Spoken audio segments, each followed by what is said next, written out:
విశాఖ మహిళలుగా ఎవరిని గెలిపించుకోబోతున్నారంటే ఏం చెప్తారు? టీడీపీ నుంచి భరత్ని గెలిపిస్తారా, లేకపోతే వైసీపీ నుంచి బొత్స ఝాన్సీ గారిని గెలిపిస్తారా? ఏం చెప్తారు? లేదండి, జగన్మోహన్ రెడ్డి గారి ఆలోచన ఖచ్చితంగా కరెక్ట్ అని మేము భావిస్తాము. ఎందుకంటే ఒక బీసీ మహిళగా ఆవిడని తీసుకొని వచ్చారు. 2 సార్లు ఆవిడ పార్లమెంట్ మహిళగా చేశారు. ఒకసారి జెడ్పీ చైర్మన్గా చేశారు విజయనగరం. ఆవిడకి చాలా అనుభవం ఉంది. ఆ అనుభవంతో అంటే జగన్మోహన్ రెడ్డి గారు ఏది ఆలోచించకుండా తీసుకురారు. రేపొద్దున ఆయన గెలిచిన తర్వాత విశాఖ రాజధాని కావాలని చెప్పి ఇక్కడ ఎవరైతే బాగుంటుందని చాలా ఆలోచించి ఆయన ఈ డెసిషన్ తీసుకున్నారు. కాబట్టి బొత్స ఝాన్సీ గారు ఖచ్చితంగా ఇక్కడ గెలుస్తారు.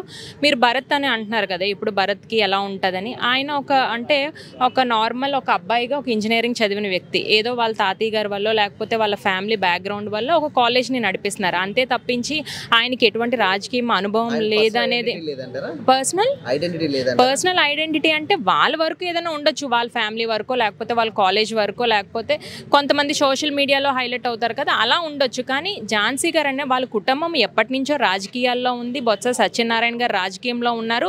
వాళ్ళ కుటుంబం అంతా ఎంతో రాజకీయ అనుభవం ఉన్న వ్యక్తులు కాబట్టి ఖచ్చితంగా ఆవిడ గెలుస్తారు. విశాఖపట్నం పార్లమెంట్ అభ్యర్థిగా ఆవిడ గెలిచి తప్పకుండా కూడా ఆవిడ ఎంపీ అవుతారని మేమంతా ఖచ్చితంగా నమ్ముతున్నాం. ఝాన్సీ గారికి ఓటు వేయాలంటే ఒక మహిళగా ఏం చెప్తారు? ఎందుకంటే ఇక్కడ గతంలో కూడా 4 టీడీపీ గెలిచిన ఎంపీ మాత్రం వైసీపీ గెలిచింది కదా. ఎందుకు బొత్స ఝాన్సీ గారికి ఓటు వేయాలంటే ఒక మహిళగా ఏంటి ఏం చెప్తారు? ఇప్పుడు మీరే చెప్పారు కదండి, 4 టీడీపీ గెలిచినా ఒకటి ఎంపీపీ సత్యనారాయణ గారు గెలిచారు గత 5 సంవత్సరాల కిందట. మరి అలాంటి ఆయన అప్పుడు గెలిచారు అంటే ఇప్పుడు ఒక మహిళ, ఆవిడ ఒక డైనమిక్ లీడర్. ఆవిడ అలాంటి వ్యక్తికి ఓటేసి ఎందుకు గెలిపించుకోకూడదని ప్రజల్లో ఒక నాటుకుపోయిందండి. ఎందుకంటే ప్రతిదీ కూడా ఆవిడ పుట్టి పెరిగిందే వైజాగ్ అండి. మా శ్రీహరిపురమే, మా ఇంటి బ్యాక్ సైడే వాళ్ళ అన్నదమ్ములు ఉంటున్నారు. రామ్నగర్ లైన్లోనే వాళ్ళ ఇల్లు అండి.